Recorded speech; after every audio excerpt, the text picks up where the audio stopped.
അപ്പയുടെ ആഹാര കാര്യത്തെ പറ്റി പ്രേക്ഷകർക്കും നല്ല ശ്രദ്ധയാ. പിന്നെ ഞാൻ വളരെ ചിട്ടയായിട്ട് തന്നെ കൊടുക്കണത്. ഇല്ല, പല വീടുകളിലും അതുണ്ട്, അത് പാടില്ല. അപ്പൊ നമ്മുടെ മൈൻഡും ക്ലിയർ ആവും, അവർക്കും കാര്യം ക്ലിയർ ആയിട്ട് മനസ്സിലാവും. ഇല്ല, മനസ്സിലൊന്നും വെച്ചോണ്ടിരുന്ന് ഇങ്ങനെ ഉരുകിക്കൊണ്ടിരിക്കാതെ. ഇനി ഏത്തക്കായും കാ കുറവാ, ഞാൻ പെട്ടെന്ന് വെളാമീന്നാ പറയാൻ വന്നേ. ഏത്തക്കായും ചെമ്മീനും, മുഴുത്ത ചെമ്മീൻ ഇട്ട് ചാറ്, മുളക് ചാറ്.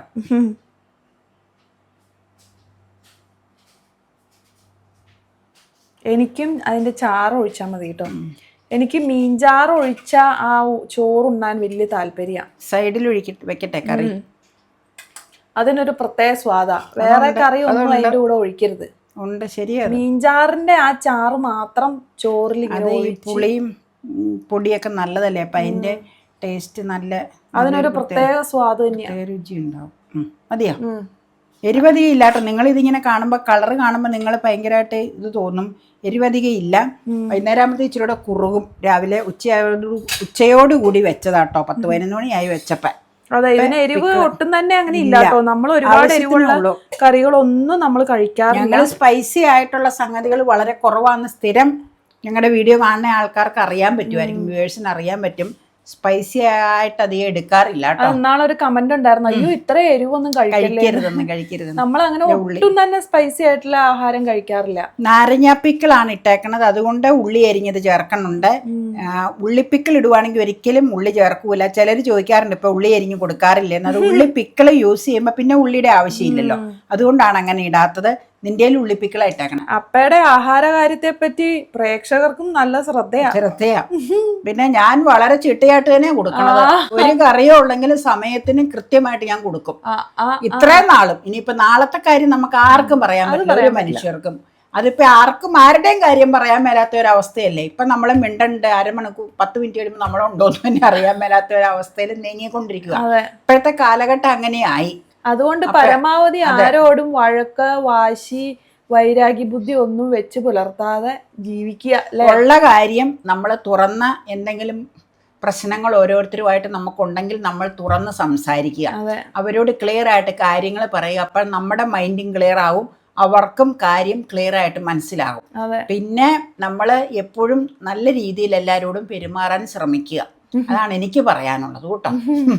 അപ്പം നമുക്ക് പറഞ്ഞില്ലേ, മനസ്സിലൊന്നും വെച്ചോണ്ടിരുന്ന് ഇങ്ങനെ ഉരുകിക്കൊണ്ടിരിക്കാതെ ക്ലിയർ ആക്കുക, കമ്മ്യൂണിക്കേഷൻ ഗ്യാപ്പ് ഒരിക്കലും പാടില്ല. പല വീടുകളിലും അതുണ്ട്, അത് പാടില്ല. ശരിക്കും നന്നായിട്ട് ഇന്ററാക്ട് ചെയ്യണം, എന്നാലല്ലേ കാര്യങ്ങൾ മനസ്സിലാക്കാൻ പറ്റുള്ളൂ. കുടുംബത്തിലും മറ്റുള്ളവരും ഒക്കെ ആയിട്ട് പരമാവധി സന്തോഷകരമായിട്ട് പോവാൻ എല്ലാവരും ശ്രമിക്കുക. കമ്മ്യൂണിക്കേഷൻ ഗ്യാപ്പ് വന്നാൽ ഒരുപാട് ബന്ധങ്ങൾ ശിഥിലമായി പോകും. അതെന്നാന്ന് വെച്ചാൽ നമ്മൾ അറിയണില്ല, ഒരാളെ വിചാരിക്കും നമ്മളെ പറ്റി അങ്ങനെയായിരിക്കും, അവർ ഇങ്ങനെയായിരിക്കും, അവർ മറ്റേ രീതിയിലായിരിക്കും പോണത്, മറ്റേ രീതി. അങ്ങനെയല്ല, നമ്മൾ ഇങ്ങനെയാന്നുള്ളത് ക്ലിയർ ആക്കി കഴിഞ്ഞാൽ പിന്നെ വേറെ വിഷയങ്ങളില്ല. ഞാൻ കാര്യങ്ങൾ പറഞ്ഞതേ ഉള്ളൂ കേട്ടോ. ചോറുണ്ണതിൻ്റെ ഇടയ്ക്ക്, ചോറ് വിളമ്പണതിൻ്റെ ഇടയ്ക്ക്. പിന്നെ നമുക്ക് ഊണ് കഴിക്കാം. Okay, bye. നമ്മുടെ മാവൊക്കെ തളിരിട്ടോ. ഇത് നിങ്ങളെ കാണിക്കാൻ വന്നാൽ ഞാൻ, നല്ല രസമുണ്ട്. മാവ് ഇങ്ങനെ തളിരിടുന്ന സമയത്താണ് കുയില് വരണേന്ന് അപ്പം എപ്പോഴും പറയും, ഈ തളിര് കൊത്തി തിന്നാനായിട്ട്. അതുകൊണ്ട് തന്നെ ഇപ്പോൾ ഒരുപാട് കുയിലുകളുണ്ട്. നമുക്ക് ഇങ്ങനെ കൂന്ന് കൂവി ഇടയ്ക്ക് വീഡിയോയിൽ നിങ്ങൾക്ക് കേൾക്കാം. പക്ഷെ ഒരു പ്രതീക്ഷയുടെ ചിഹ്നമായിട്ടാണ് ഈ മാന്തളിരുകൾ എപ്പോഴും വരുന്നത് അല്ലേ. മാവ് ഇനി പൂവിടും, പൂവിട്ടതിന് ശേഷം നമുക്ക് കായ തരും, പഴുക്കും. പിന്നെ ഒരു മാമ്പഴക്കാലത്തിൻ്റെ ഒരു ഓർമ്മയാണ്.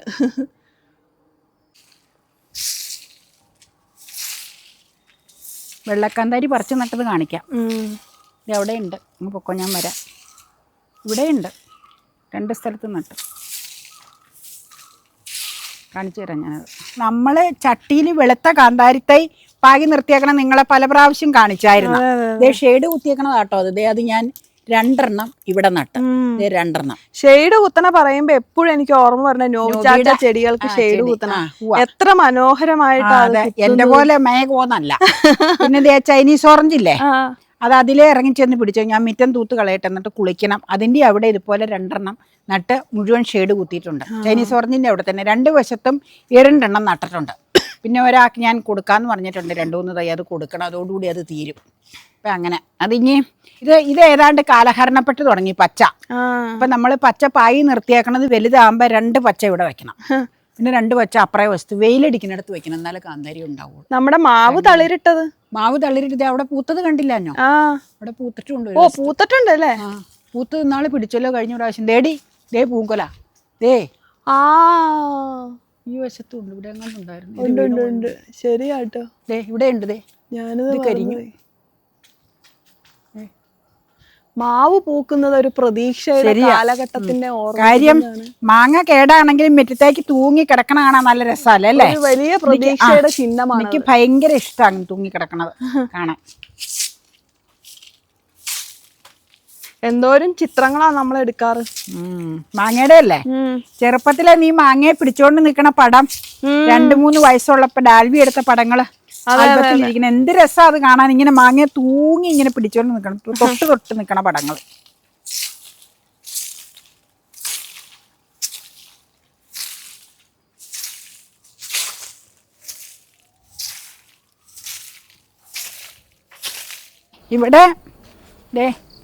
ഇവിടെ തന്നെ നട്ടിട്ടുണ്ട് 2 വെള്ളക്കാന്താരി. വെയിലേറടിക്കണ നോക്കി നടന്നതാ. അപ്പറേ പഴയ കഴിഞ്ഞ കൊല്ലത്തെ വെള്ളക്കാന്താരിയിൽ ഉണ്ടായി നിപ്പുണ്ട്. അതിന്റെ കാലഹരണപ്പെട്ട പോലെയായി ഏതാണ്ട്. അതുകൊണ്ട് ഞാൻ ഇപ്പറേ ആ തൈ പാകിയത് നട്ടതാ. പിന്നെ ഇവിടെയൊക്കെ നട്ടേക്കണം ചെമ്പരത്തിയാ, ചെമ്പരത്തി കൊമ്പുകൾ. ഇതിലേക്ക് ആ ചെമ്പരത്തി ഇല്ലേ, ഒരു ചെമ്പരത്തി കാലഹരണത്തിന്റെ ഇതായിട്ട് ഉണങ്ങി തുടങ്ങി. അത് കാരണം ഞാൻ ഇതിലെല്ലാം ഒടിച്ചു കുത്തി.